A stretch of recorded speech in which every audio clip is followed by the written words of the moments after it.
我觉得阿大目前综合实力都非常的好吧，而且他们最近也在上新人磨练，已经就到这种地步，所以没什么好说的，我们混一下就行。我觉得要战胜 RW 最关键的点还是要限制住东硬币吧，不让他游走，然后还要给马哥一点就套路他一下吧，不能让他一个人玩得太嗨。Some confident words from Flandre as he makes his way back. Those are not confident words. Those were candid words. He knows that the decision-making matches are those matches versus WE and TOP. He's like, you know what? Rogue Warriors are a really good team. If you guys beat FPX as well, I'm happy.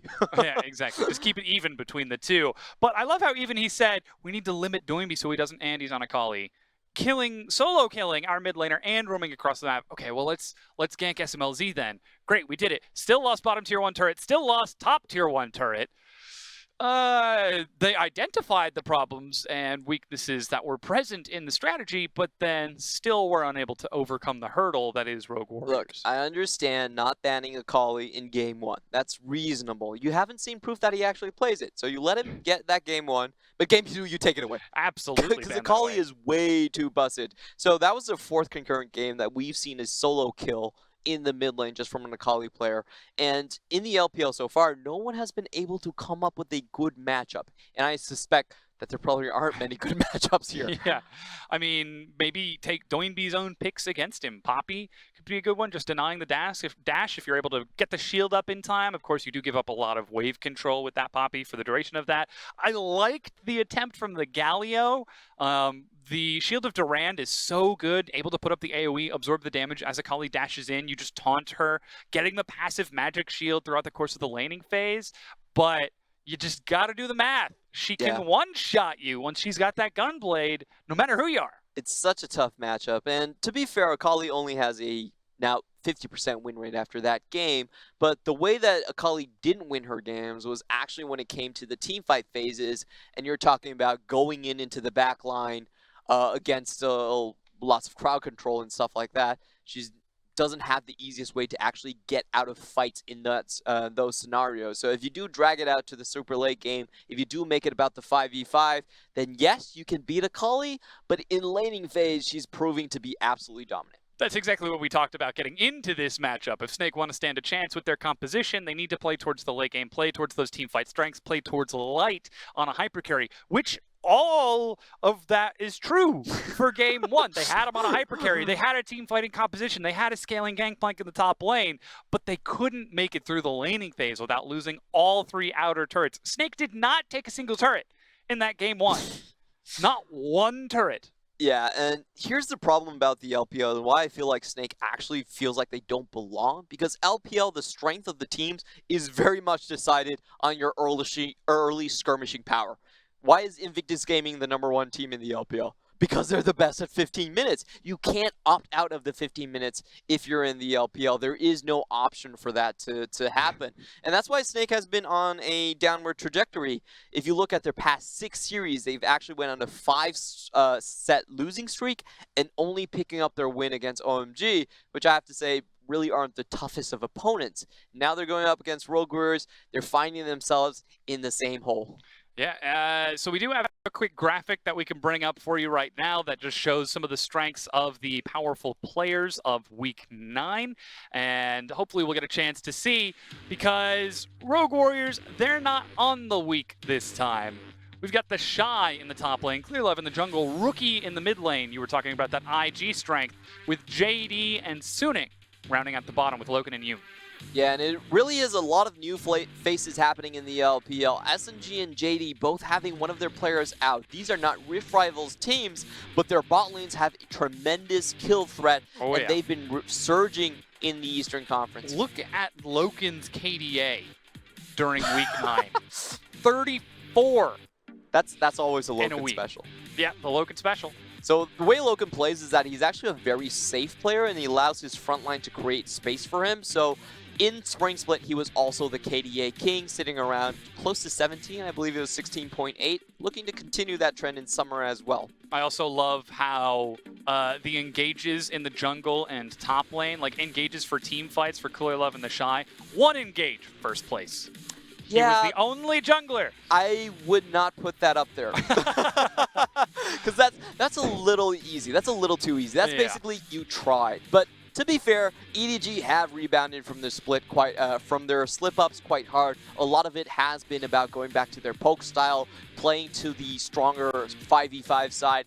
They've given Ray split push a bit of a try, but that hasn't really worked out.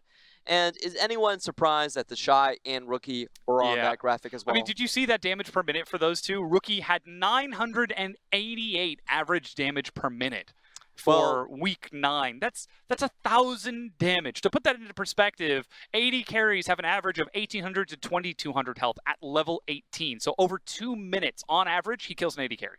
Pretty much. That's actually double of what Light is doing right now. His DPM is around 460, and if you've watched IG's recent games where they put in a Principal Wong, Zoe was still able to get a triple kill in one single paddle star. So that DPM in that moment was probably something like 3,000. He's got the Zoe, he's got the Akali, he's got those massive champions to accelerate it. But now we're seeing the Shy mimic that as well, with the highest damage per minute of top laners at about 630.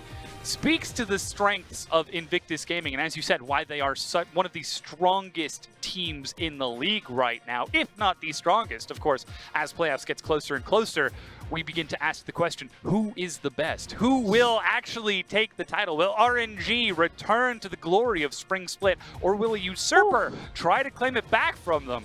That's such a difficult one to talk about, but in the Eastern Conference, we do have the potential for IG, RNG, and EDG to be on the same side of the playoff bracket. Conference bracket. So it's, it's going to be absolutely amazing, and only one team of those three is going to be able to make it to the finals. However, bring it back to this matchup. Rogue Warriors, they've already locked in their semifinal spot. This is them taking the victory lap and showing, hey, we've got ourselves a new top laner, a new jungler, 2 substitutes for the roster.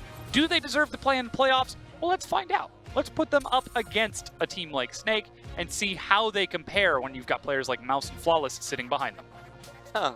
So this is an interesting hairdo coming out from Steak. It is hot in Chongqing. So usually he does let his afro fly, but this time he is holding it back a little bit with the headphones.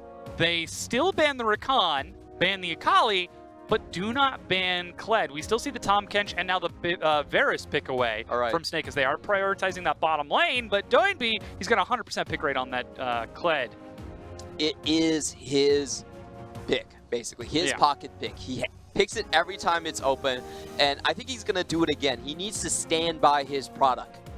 So that's the way I think about it. I do like what Snake are doing right now. They're picking themselves a very strong bottom lane. They realize that, hey, letting the enemy team take your first tower early and then rotate around the map is probably not the best idea to have. We need to do something to fix that. And SMLZ, I love it. He wins the matchup of Varus versus Kai'Sa, sees Varus gets picked on the opposite side and says, you know what? I can win that matchup from both sides. And locks in the Kai'Sa to try to go head-to-head against Light. It is the confidence game from him. As Doinby, Rise locked in. Now this could go to Holder. Yes, that is definitely true. Doinby, he's laughing and smiling. Let's see if Snake will still respect ban the Kled, just in case. Oh, that's a tough decision for Snake to make because they don't actually know much about Holder's champion pool. So far, we've only seen Vladimir and Gangplank, so it is pretty much a guessing game. You can't go all in on countering out Doinby. Like, if they early lock a Cassiopeia or Orianna, there's actually a very good chance that the Rise simply switches over to a top lane matchup. So I feel like they're going to have to look for more. Indeed, they're staying away the bans from the mid. They're holding back on banning away mid lane champions. They're just going to go for the... Perhaps hoping that Rise goes towards mid. And what a world that we live in, where you have to hope Doinby plays Rise in the mid lane so that he doesn't play Kled. Wacky, wacky LPL. Love it. Fiora is banned away from Flandre in that top lane. So we've got the jungle and bottom lane for Snake. Whereas Rogue Warriors, they've got themselves the flex on that Rise, the flex on the Camille, and Kai'Sa. And Rogue Warriors are just throwing the same respect bans into Snake's path again. They know the win condition from Snake is basically win on Flandre, and they're just denying that as hard as possible. once more, they're going to have a lot of champions that can come into the top side and influence that. If you have a Camille, even if you're in a bad matchup, you have plenty of room to actually overtake it with ganks. Ryze is kind of the same thing. Once he's unlocked from the mid lane, he can help the side lanes out a lot. So they are setting themselves up for a lot of answers. And Snake is really showing that they kind of lack the win conditions to really compete against Rogue Warriors. It seems almost as if Snake are too busy trying to ask the question, whereas Rogue Warriors already have the answer to the answer. They're already 2 steps ahead. There's the Cassiopeia you were talking about, but we talked about the threat of that Ryze, sorry, the Kled. Though Jarvan is currently being hovered. It was hovered by Holder a little bit earlier. It's a champion that he's played before, and it does get locked in. So it does look like the Ryze will be going into the mid lane, and that will give Guoguo a good matchup with the Cassiopeia into Ryze. But I remember one of our interviews with Dornby in Spring Split, and we asked him, why do you always take the Ryze into the Cassiopeia? He's actually taken this matchup when the enemy has blind picked the Cassio, and he was like, I just don't feel like this is a counter matchup. Which goes against conventional wisdom. It shows his strength on the pick, that he feels that comfortable to be able to take that matchup in the mid lane. Now, Soraka is the final pickup for Rogue Warriors, and Gragas is going to Flandre in the top lane. So once again, we've got ourselves that Trundle jungle, we've got a strong scaling bottom lane, a strong scaling mid lane this time around. Flandre put more on tank and engage duty with that Gragas. I do like this red side composition coming out from Snake. It's one of those classic red side, hold the ramp, hold the Baron. If you have Cassiopeia sitting on the ramp, and then you have Varus with the poke behind them, it's incredibly hard to crack that section of the map, and it will allow Snake to scale into the late game. On the other hand, Rogue Warriors, we're actually seeing the Jarvan go towards the jungle. We have been seeing a little bit of resurgence from the Jarvan.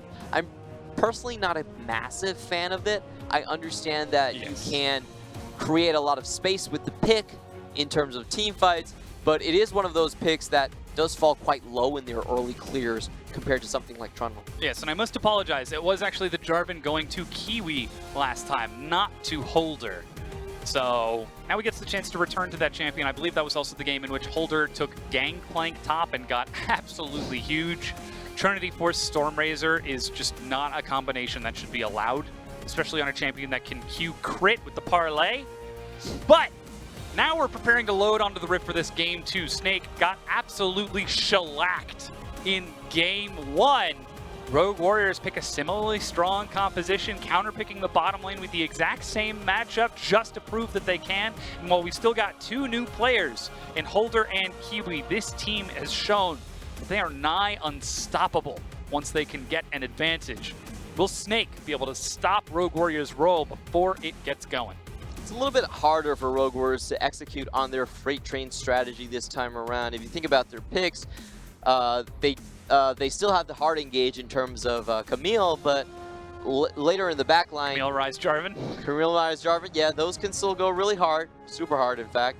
But, you know, Soraka is a bit of a slower pick in that sense, so it's not going to be probably as devastating as the last game, but still incredibly threatening now that you mentioned all of their top lane picks. I mean, even just the combination of Jarvan Soraka, you drop Cataclysm onto Cassiopeia and then put down the Equinox inside of it. And then suddenly Cassiopeia is the equivalent of a fish in a barrel. What is that, a snake in a cage? Snake in a bowl? I would say snake in a library. There's a snake in my boot! That would probably be a movie. Don't give Hollywood any ideas. It's Toy Story. Oh, sorry. That's I was Woody's thinking about dialogue. snakes in a plane. Oh, yeah, well, if it were flying, then things would be a little bit different. Somebody get Samuel L. Jackson in here so that he can shout angrily about getting these snakes off of this plane. Well, Rogue Warriors are going to take the snakes out of the playoff hype train. Yeah, I mean, there's a very good chance with of this that one, happening. Because Snake, they've still got to play against TOP, WE, and EDG. They're expected to take the win against WE. That is their best chance to look for the final win, but they need to collect and maintain their mental presence for TOP, because there is still a chance that they can upset against TOP Sports. Did you not hear what Flandre said? He said that 不用说了，这场混就好, which means in Chinese, I didn't read the English translation, but it means I can just lie down I understand what's going to happen. I've accepted my fate. That's not what the English translation said at all. What did it say in English? It was roughly, we expect this to be like a difficult matchup. Yeah. And we know how it should go, which we've already seen in game 1. It definitely was a very difficult matchup. If I'm FLICKR, I'm still proud of the ban picks. I say, Sure. hey, they have to take away my Fiora. They have to take away my Jax. Yeah, you get the double ban and even the Gnar in the first phase, so triple top lane ban taken away from FLICKR. Big respect to the carry of Snake in the top lane. Seems like we are running into some technical delays to get into this matchup. We'll update you as to what those are as soon as we figure it out ourselves. And hopefully, we can get this game underway. I really want to see the Holder versus FLICKR in the top lane matchup, because Holder has been an absolute beast in his previous set. His gameplay and his Vladimir.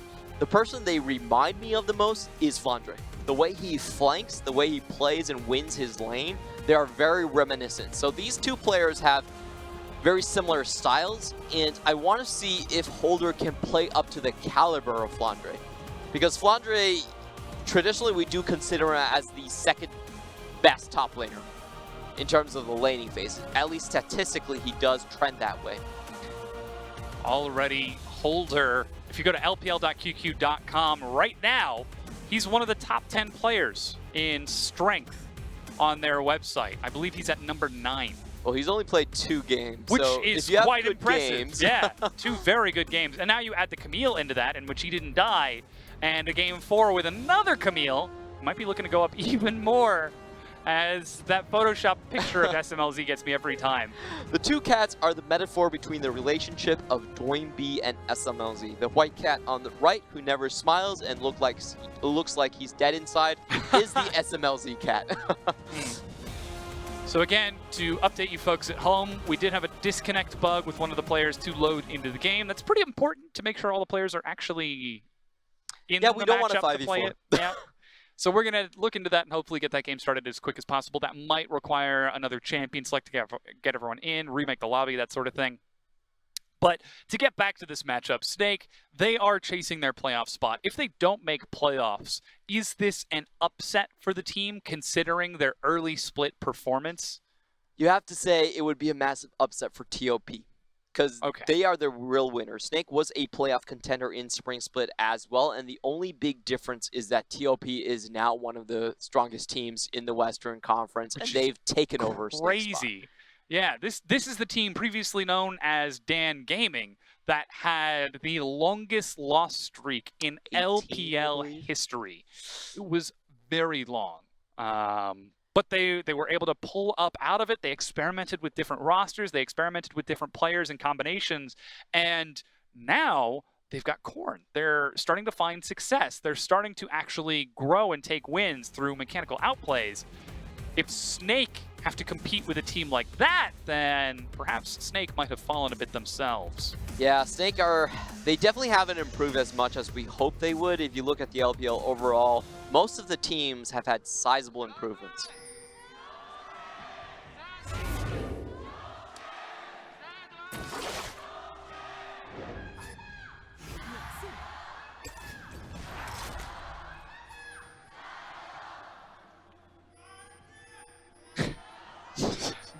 Why? Stop it.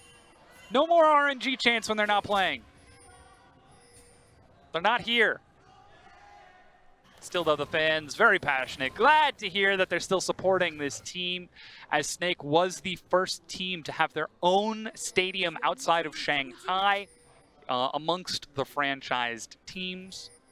And that stadium has absolutely found a home in Chongqing. I think a reason why they might not be doing as well in summer is that other teams are now getting familiar with their stadium. Previously, they would forget to bring coats. Snake pick, yeah, in the winter. They weren't accustomed to the 3-hour drive up to their stadium. It's a long trek. I've been there. To the Chongqing Expo Center. Yeah. It's a long drive. Better bring some good reading material. Just taking a look at the keystones here, the only thing to note is Light is going to go for the on-hit build like he usually does. That one hurt. Holder hitting some good damage onto FLICKR as he steps into lane. And yeah, as you were saying, we will be seeing some good on hit with that Conquerors up top. Light, like you said, taking that down bottom. Fleet footwork out of SMLZ on Kai'Sa. Says to me that he wants to look for sustain in this lane with a Soraka. It should be noted. Yeah, that's one of SMLZ's specialties. He did start bringing the fleet footwork rather early on, even when it fell out of favor due to nerfs. Oh, Kiwi with the early smite. Now he is actually pinging towards top. Flandre's still here at level 2. This is a bit disrespectful from Flandre and could get him killed. The flash intercepts him. Flandre still has his own though. Yeah, not the walks best it under move. the turret. I really like what Flandre did there. He held on to his flash. He understood that if he, Kiwi tried to knock him out of mid-air, then he actually would have priority on the stun. And you did see him just knock him back. Yes. Again, Gragas's hitbox is larger than his hurtbox. SMLZ looks for some action bottom. Killua is the target, flashes the Pillar of Filth, and SMLZ walks it back under the turret with a Void Seeker to escort Light on the way out. No flash. Oh, there was one flash burnt by Killua, so that will open the door to repeat ganks coming in from Snake. But for Rogue Warriors, I feel like they're actually pretty happy just staying underneath their tower and picking up any CS they can. They're going for a very sustain-heavy build. Like we were just talking about, this is something that SMLZ really did start to bring back into the meta when everyone was taking Press the Attack or taking Lethal Temple. He was the first one on the Kai'Sa after the Fleet Footwork nerf to bring it back. Look at this. Holder is looking for Guoguo. Flash Rune Prison. Guoguo with the cleanse. He gets slowed down and dies. First blood to Rogue Warriors. They collapse from 3 directions. And you probably did anticipate Kiwi, but you forgot about Holder. And that's just the Korean synergy coming back in. Now, just to give everyone a brief introduction, Holder previously did play on ES Sharks back in Korea in their Challenger Series, known as KC. And now he's joined the team for quite a while. He's been on the roster starting, I believe, 2 months ago already. Yes, as substitute behind Mouse, but only getting to make his debut about a week ago in Rogue Warriors' previous match. I believe it was last Wednesday that we saw him. And from what we know, he definitely is a very heavy carry type of player. There's nothing much that Guoguo could have done there. Actually holds on to his flash once he sees the Camille coming in. The real tragedy is that he decided to go Dark Seal Fairy Charm. Doesn't even have enough for a tier on the way back into lane, because I'm sure that's what he's feeling quite literally in that matchup against Doinby on the Rise. He does have tears on his face. Yes. Tragically, that's not going to do too much for him as SMLZ walks right on up to Light. SOFM walks down. Killua is again the target. That's the pillar, but this time there's no escape for Killua. SMLZ about to be devoured by Maestro, but Doinby teleports in to collapse. He heals himself up quite a bit, and Doinby will be kind enough to take that kill. I really like what Snake did right there. They basically called a teleport bait, knowing that Rogue Warriors would try to step up and punish it. And that's how they got the kill off of Killua. Unfortunately for them, Doinby was already on the prowl. You can see how he's so unafraid of the Cassiopeia matchup. Lost no CS early on. It was able to influence other lanes earlier as well. Oh no. And this is just a camp in the mid lane. Guoguo, the moment he walks up for that cannon, not even till then. Doinby lands the spell flux. There's no cleanse, Rune Prison. But Kiwi's not able to get enough, and Guoguo walks back under the turret without flashing, escaping this time. Really calm execution coming in from Guoguo, but question is, how many more times can he actually evade that? You can see Rogue Warrior's strategy is very much about shutting down Guoguo. They can bring Camille to the mid lane anytime they want, and they can bring Kiwi as well. So without the cleanse, he's actually just a sitting duck there. There's still so much opportunity to gank that lane for Kiwi. Holder still has the teleport. Now he's level 6 with Hextech Ultimatum if he decides to roam again. This is a big wave though. Flandre with the body slam brings Holder low. Yeah, really good trading coming out from Flandre. You can see that he's in that matchup, the Camille can't really use the tactical sweep earlier on, or it will just be blocked out by Flandre's E. So Holder's having to walk up to Flandre to really trade with him. It's probably going to have to go with the Q trade.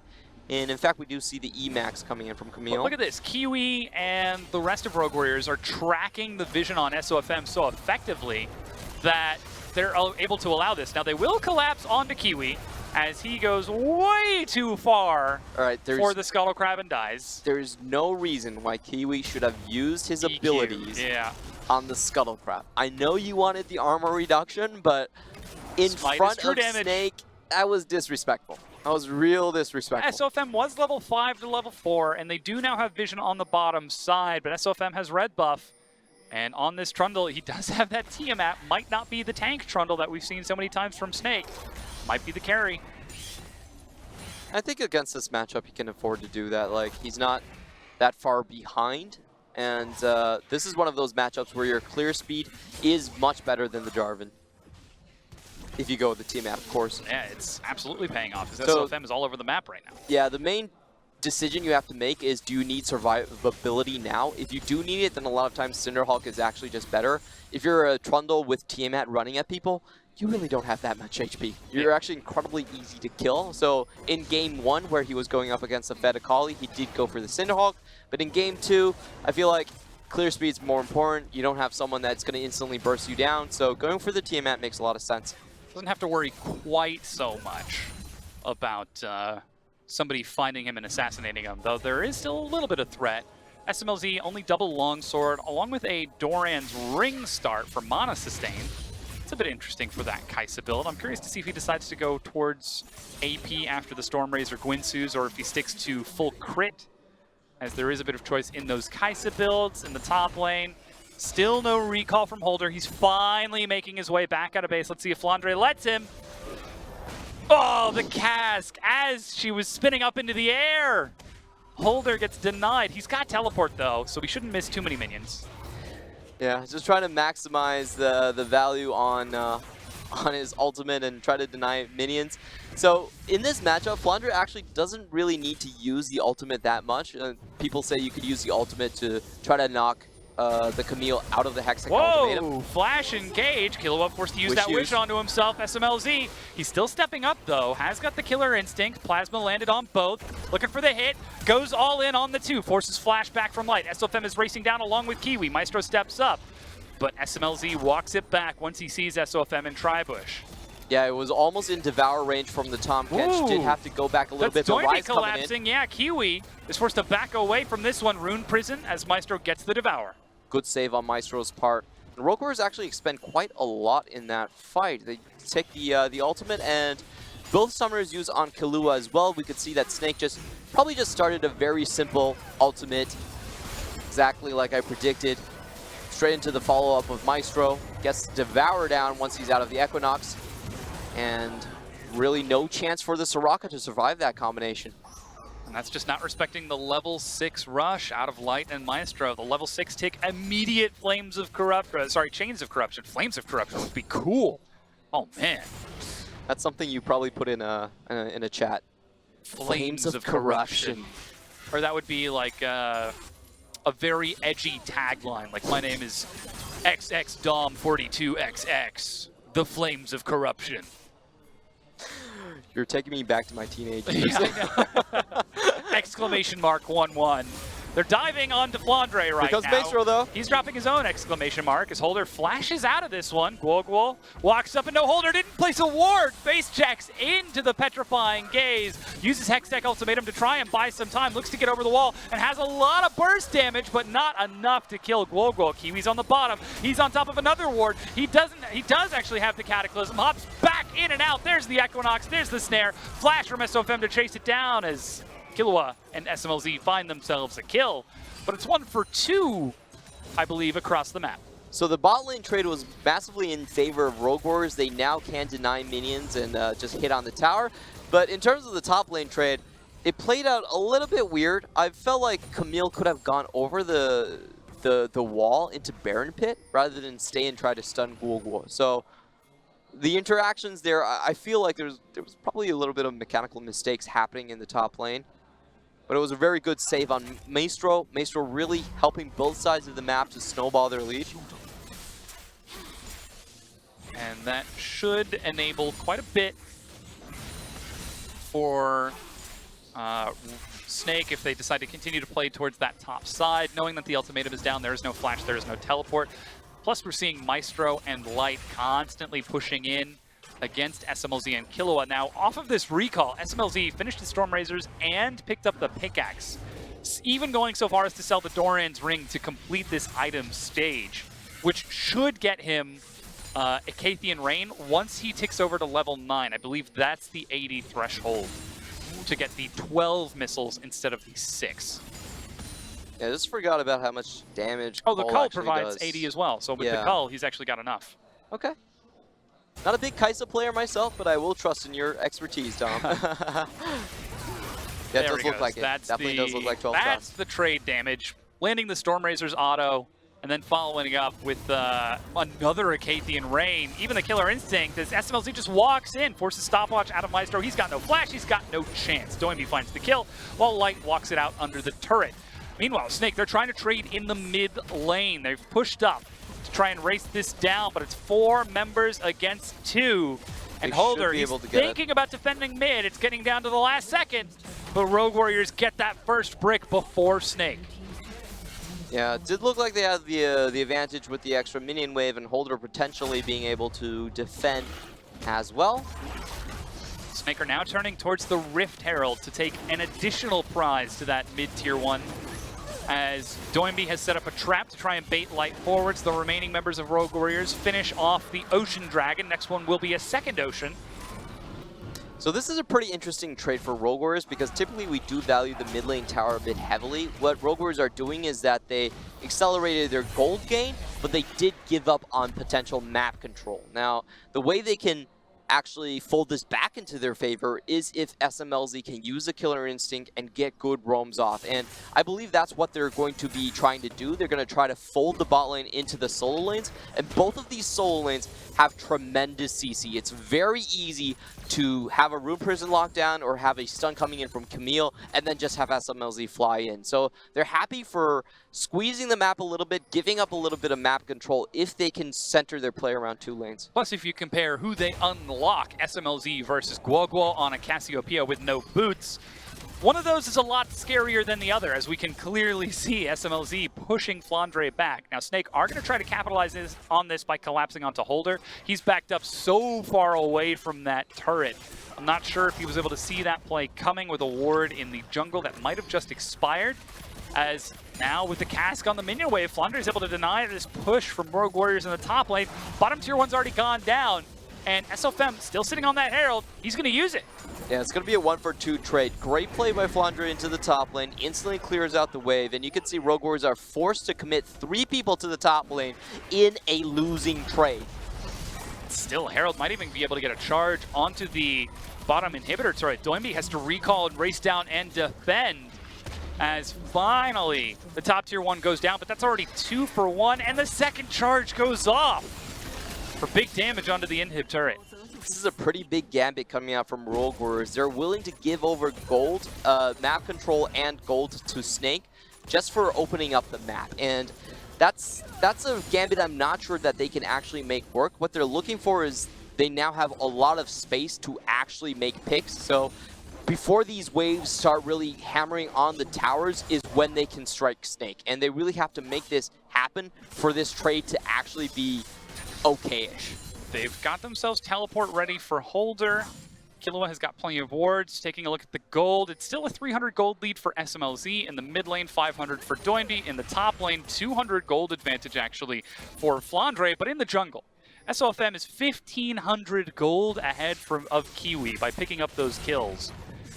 Yeah, I felt like Kiwi had several questionable plays across the map, actually. The first death in the bot lane was probably unnecessary for the... Ooh, Cataclysm from out of the dark. The knock-up on the top of this. Even Doinby's trying to get in there with the Realm Warp. Maestro with the Devour, but SMLZ follows. Eats a Chains of Corruption, but already has found himself the kill onto Maestro.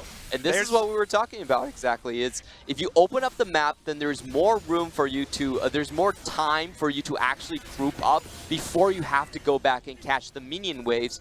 And this is the gambit that Rogue Warriors are willing to make because it suits their style. The way they like to play is group up in 5v5 and run a freight train directly through your composition, not let you turtle towards the late game.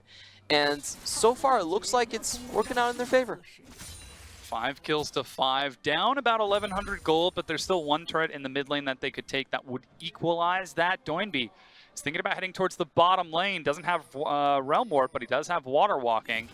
I don't know if he's been spotted out by FLICKR, who's just playing defensive in that bottom lane instead.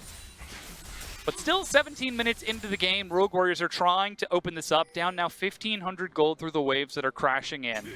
And this is buying time for Snake to scale up. We're at 1 item on the Cassiopeia, 1.5 on that Varus as he's looking for 2. And that can get Snake to those risky 5v5s that they do favor. And the question for Snake right now is, what do they actually do with the map open? Do they really want to set up for the sieges? Because I feel like that's actually a very dangerous proposition for them as well. Rogue Warriors team composition, they can come in from a lot of angles. They're not really afraid of fighting you head on. So, sure, they've taken down the first outer tower, but I'm not sure they're going to want to push that far deeper. They're probably going to stall the game out from now on. Not a massive incentive for them to try to break the game open just yet. In about 90 seconds, that next Ocean Dragon is going to spawn. That Snake would want to try to contest to deny an inevitable Elder and sustain during the remainder of the laning phase. But shortly after that, Baron is going to spawn, and the risk of losing a fight against a team like Rogue Warriors once Baron is on the map is way too big.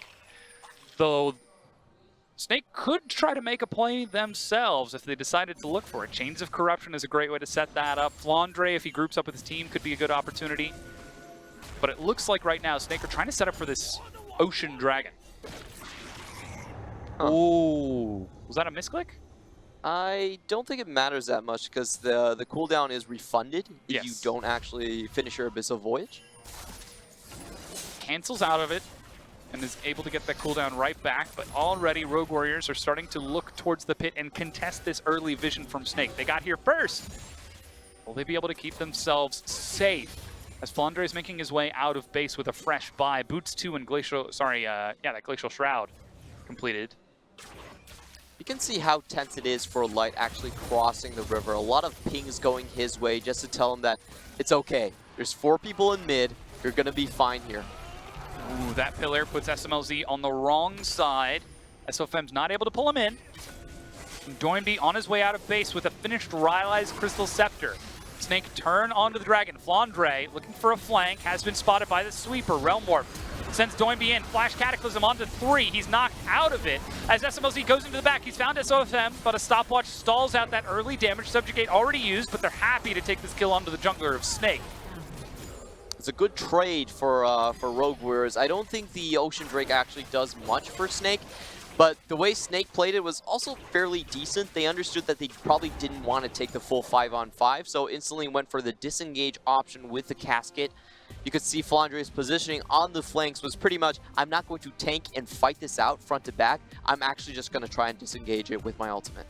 And that's what we saw. The moment that Jarvan used Cataclysm onto Guogol and Light, who were stacked up, it should be noted, immediate Cataclysm to get that Jarvan out of there and prevent any follow-up knockups or even damage on those carries, forcing SMLZ to go instead into the backline on SOFM, only finding the 1 kill as opposed to what could have been many more. It was a shutdown for 600 gold onto the Kai'Sa from SMLZ, but you know that's an okay price to pay for both teams. So I really like these matches when you can see both of the teams are sort of playing on similar lines. Snake knows that they probably don't want the straight up 5v5, but are still willing to put a little bit of risk and try to go for the Ocean Drake. On the meanwhile, Rogue Warriors know, okay, we've been disengaged on the left side. Let's just go for the shutdown gold on Trundle. That's fine. We don't need more here. Not quite enough combat stats to really turn against Rogue Warriors yet, needing some more time to scale up. As we do have a brief pause, looks like we're getting back into this. Whatever the issue was has been resolved as 20 minutes in, the Baron has now spawned, and Rogue Warriors could look to try and break this game open a bit more. Interestingly enough, we do have a Zeal next from SMLZ, not the recurve bow, so he's not going straight for the Gwynsu's completion. Instead, just using the pickaxe to get him over the mantle for Acathian Rain completion, and eventually could save onto that pickaxe to look for an Infinity Edge later on, so that we could be seeing a big damage crit Kai'Sa. Yeah, which is very interesting from SMLZ. He is known for playing these different type of compositions, and I understand one of the things he does think about is the damage balance between him and Doinby. So if Doinby does go for an AP heavy build, he will typically go for an AD heavy build to kind of compensate for that. And we do see the Hurricane being picked up. Yeah. There it is. Triple bolts, crits on all of them, and true damage once he finishes off that Infinity Edge, if that's the direction that he does decide to go with that pickaxe. But already it's looking like that crit Kai'Sa for some big hits. But now the Baron has spawned. Holder does not have teleport and is splitting in the bottom lane, whereas FLICKR does and is heading down to answer him. Snake are using the early turret advantage to step forward and try to compete for vision. But Rogue Warriors are just playing the minion waves and forcing Snake to pull back. I really like the Hurricane build when you're going up against triple frontline from Snake. FLICKR, SOFM, and Maestro will mostly be playing in range of the Kai'Sa. I do think it's a decent idea to get maximum plasma stacks. There's the Equinox. Light is stepping up real aggressive as SMLZ is able to bait out the ultimate and then even sidestep out of it with the adrenaline rush. I'm not sure what the thought process there was, but it would have been pretty safe for SMLZ anyway. He does still have Quicksilver Sash. So even if the ultimate landed, I think he could have gotten out of it fairly easy. And look at that. They keep on stepping up to try and bait SMLZ, but he stands his ground. He's the kind of guy who does not back down. When you walk up to threaten an ability, he says, use it. I'll dodge it. And even if I don't, I've got QSS. He's not afraid of you or the threat that you and your team provide. Holder actually uses the Hextech Ultimatum. FLICKR still has the cask. Voidseeker misses. Now, he's still in range. If Holder goes in with a hook shot, then Killer Instinct can be activated, but Holder decides not to risk that body slam burst out of FLICKR. And that's one of the advantages about Kai'Sa in a 1-3-1 composition. She has tremendous ability to actually follow up with your side lane fights. That Voidseeker, the proc, it's I believe it's over 3,000 distance. So you can very easily follow from your own red buff all the way into the side lanes. Yeah, it's the current range of whatever your Killer Instinct is for how far the plasma applies. Now, he's actually able to get behind this. SMLZ, that's a flash cleanse. FLICKR is so tanky right now. Double armor item. SMLZ even procs the plasma, but barely does about 700, 800 damage worth as FLICKR finds the flash engage and forces out SMLZ's flash on his own, seeing Doinby on the other side of the map. But that's Snake taking the initiative against Rogue Warriors and perhaps trying to remind them, hey, we're not out of this game. We're just waiting for our item completions. It's pretty interesting, but I believe what happened right there was that SMLZ actually wasn't knocked back by the casket. And that's why Snake didn't go all in onto it. They were still sitting on Chains of Corruptions. They were probably waiting for a knockback on SMLZ so they could follow up the CC. But once they saw that the opportunity passed, they weren't going to stick around. So it was a very measured play coming in from both sides. They're not throwing all of their abilities at once. They're kind of waiting for the layering to come out and try to see if they can get the perfect engage scenario. Ooh, Doinby, he's actually teleporting in. Whoa, 1 versus 3, but Holder collapses as well. Maestro is caught out.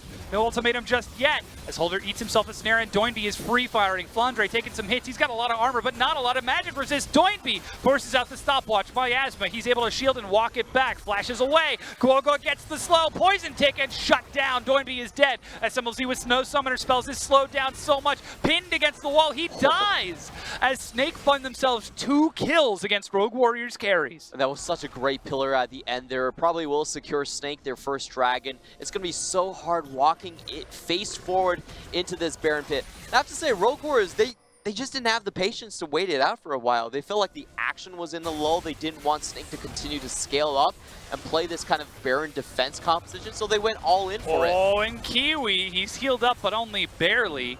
He's got Flash and Smite, but looks instead for FLICKR. That's the guy who's tanky. That's the guy who can soak so much. Baron is finished off. FLICKR walks away. Light flashes over the wall and picks himself up a double. As Killua dies, that's a triple. SOFM dropping the thumbs up to remind Rogue Warriors who's boss. So I don't know who's shot calling on Rogue Warriors right now, but those few plays were very, very questionable at the end here. Now let's take it from the start. Doinby goes in with his ultimate to try and catch out Maestro and Light, but good play by Maestro, is able to disengage, and Cassiopeia comes in at exactly the right time. Of course, he does miss the casket, strangely enough. Didn't look like it missed, but Gorgo is able to finish off, and watch this beautiful pillar coming out from SOFM. It blocks SMLZ, doesn't allow him to pass, but gives him the false hope that he sees a glimmer of sunlight past the wall.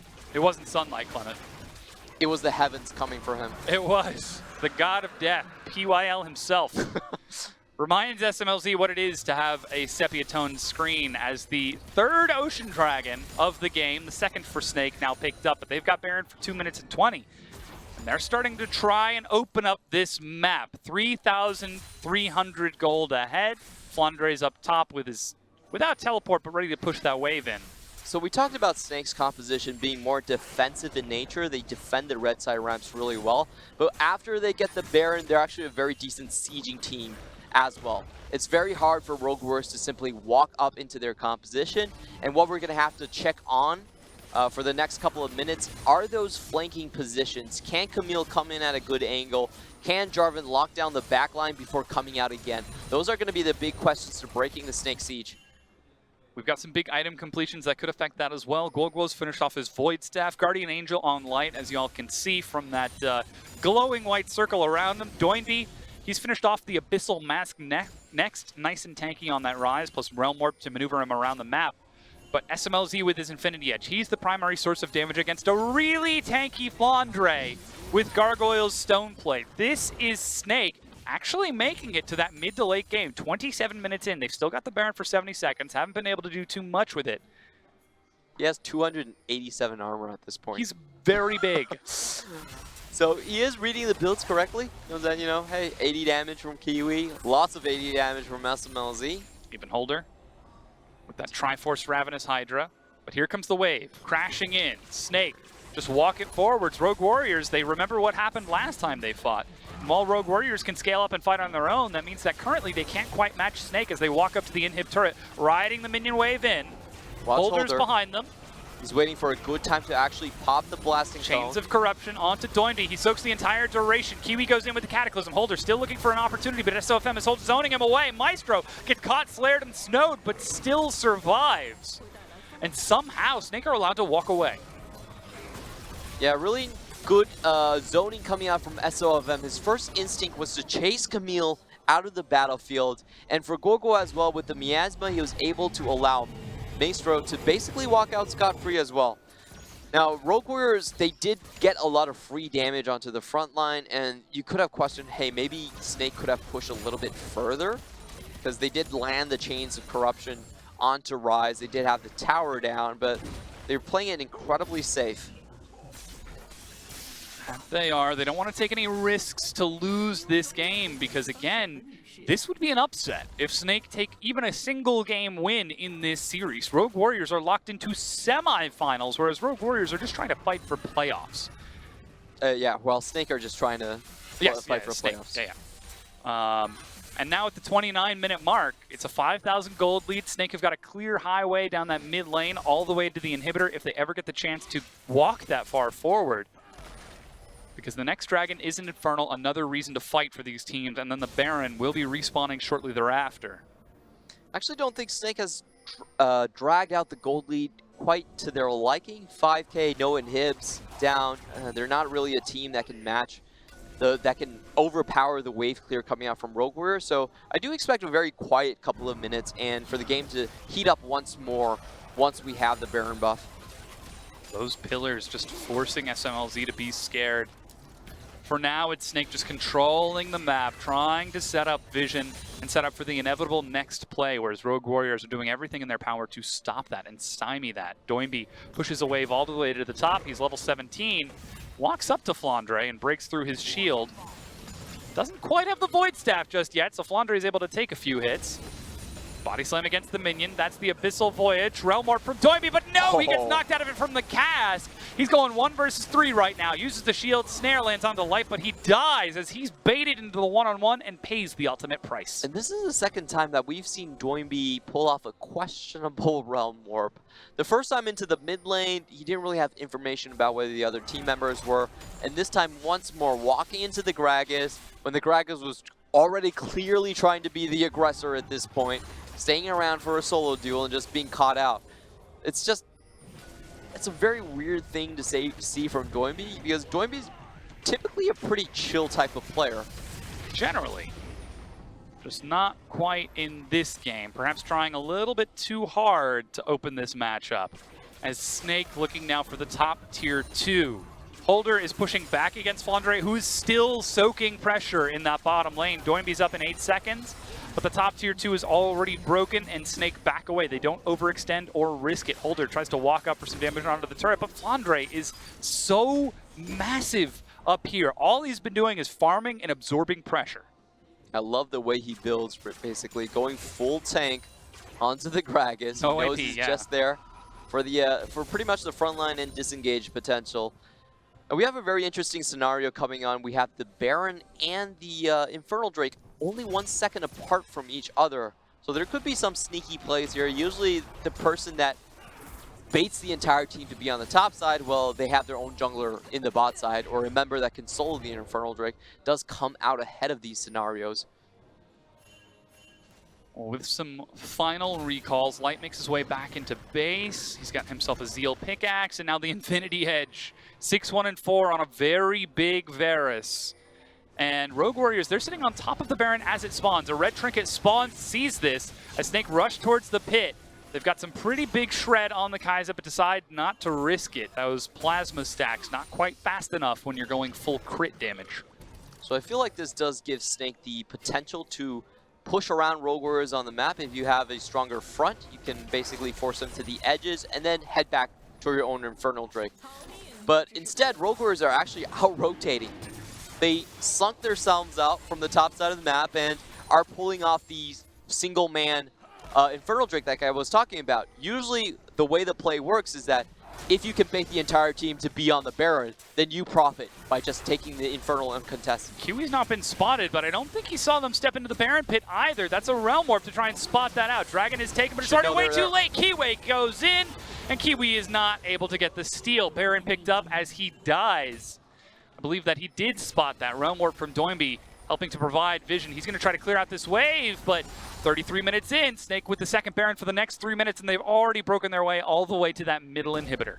I felt like Rogue Warriors definitely understood that the Baron was being taken, but the communication between the members was a bit weird. And you can see right now, Ryze is basically giving up the mid lane inhibitor. Of course, we did see him clear the wave out, clear the wave after him. So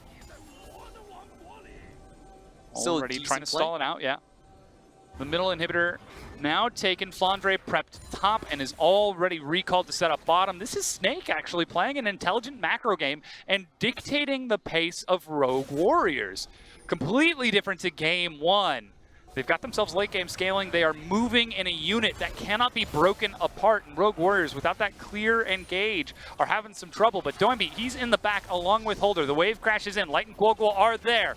They step up into the minion wave. They've been spotted, but the turret's already broken. That's a teleport. Kiwi goes in. Stopwatch on top of the Equinox. He's got no flash. He's got no chance. He has died already. A cast separates Killua from SMLZ. Killua eats a huge shot and is knocked out of the piercing arrow, but survives. Doinby and Holder and SMLZ, 3 versus 5. Can they break it apart? Doinby tries to outplay this. SMLZ kiting as best he can.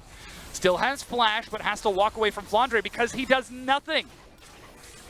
So you can see Rogue Warrior members are trying to just cut out the minion waves. They know they can't fight head on anymore. Snaker's still pushing up. They've got 1 minion, and SMLZ can't walk up to a teleport, but they're already walking forward to break down the turret. Doinby completes the teleport, lands the AoE snare, but it's down to the Nexus itself. SMLZ is destroyed. Snaker turning onto the Nexus, and they're chasing it down. They're able to break it, and Snake equalize the series and bring us to game 3. And Snake looking after their playoff berth. They want to finish things now. They want that game lead over Rogue Warriors today. They want that 1 point advantage over FPX. And I have to say, this game, Rogue Warriors really did hand it over to their opponents. 2 crucial mistakes coming out from Doinby to give over the map tempo. And the last one where I actually felt like they had a good read on the situation, starting the Infernal Drake, understanding the Baron was being taken, but the pieces not moving in unison.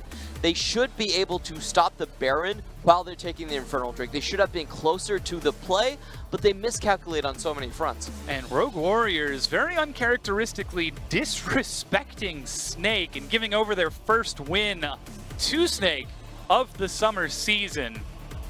End up paying the price. And take a look at the gold graph for this game, whereas the other one, it was barely a 300-odd gold advantage for Rogue Warriors. Snake were the ones who were able to control the gold advantage for a significant majority of that game.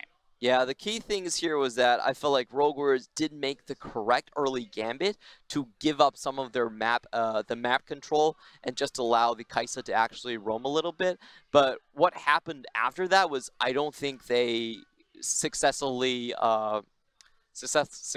cashed out on it. Basically, their collapses, while they did have the early pretty edge, messy, yeah. Yeah, they were very messy, and I feel like Maestro would be the MVP for me this game because he saved a lot of those situations where Rogue Warriors was coming in with the superior numbers, but he was able to drag it out until Cassiopeia could come into the fight as well. Well, his zone positioning might have been a bit questionable at times. It was, as you said, what saved his carries long enough to allow them to do big damage. Light, of course, absolutely huge damage by the end of that game. We've actually got a replay of that Baron fight in which Snake were able to take the win, and that was just the collapse. It's hard to say that we had a clear team fight in this game. We had maybe one or two in the mid lane, but Rogue Warriors, they just didn't get to play towards their composition because Snake were able to take an advantage and run them around the map with it. Yeah, I wasn't really sure about the Rogue Warriors re-engage right there. I felt like they were going up 2 members down against a full health Baron team, and also the Gragas was already on the top side trying to block everyone in. I would have cut my losses then and just went and taken down the mid inhibitor. Sorry, not mid inhibitor, but mid tower there. I felt like that was the reasonable play, but Rogue Warriors, I felt like they were so rushed in this game compared to game one. Like, hey, let's go get Hot Pot. We're in Chongqing. Let's finish this game and hurry up and go home. Well, they played so disrespectfully that it was only right for Snake to have played clean and finish it out, because it did seem as though the Snake players were looking a little bit defeated coming into this matchup. I mean, we heard from Flandre as well. They aren't expecting to win this. This is a really big upskill play from Snake if they're able to take the win. But if Rogue Warriors play like that in Game 3, then Snake, they could absolutely lock themselves into playoffs just one day sooner than they hope. They definitely could. And going back to that game, I felt a lot of their problems was that their communication with Kiwi especially were pretty weird. We saw in that last play, it was Kiwi trying to go in, and the other members were kind of like, are we really doing this? Are we sure? Maybe we can find a little. And Kiwi's already in, like, guys, hello? And in the final fight, he went in way too early before his carries could actually finish the trap and lock in the 5v4 scenario. And of course, he was already dead. Yeah, the person who was able to do the most damage to Rogue Warriors over the course of that game, you saw in the post-game graph, that was Light on that Varus. We talked about him before game 1, saying, hey, if he can play the late game carry, he can do work. 7-1-7, 48% of his team's damage. This was the condition that they had to play towards, and Rogue Warriors let them. Yeah, just taking the lethal Temple Varus like he always does and going for the super late game. His build is actually pretty unique in that front, that he does bend in more toward the crit at the end. The last 2 items being the IE and the Hurricane build.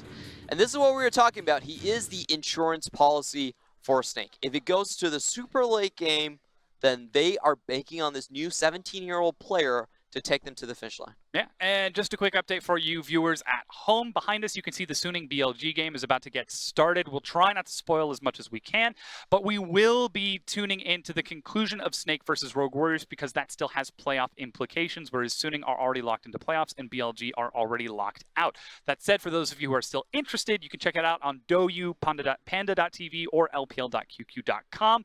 And we will also be starting that series once we finish up with the Snake Rogue Warriors game. Try not to look at the screens. So yeah, try. Well, it's still the countdown. It's still 10 minutes left on the clock, so you don't have to worry too much about getting spoiled. I'll try to block it out for you guys. we can do the rest of the desk like this. There we go. Alrighty, we're gonna go ahead and take a quick break while we get ready for that game 3 between Snake and Rogue Warriors.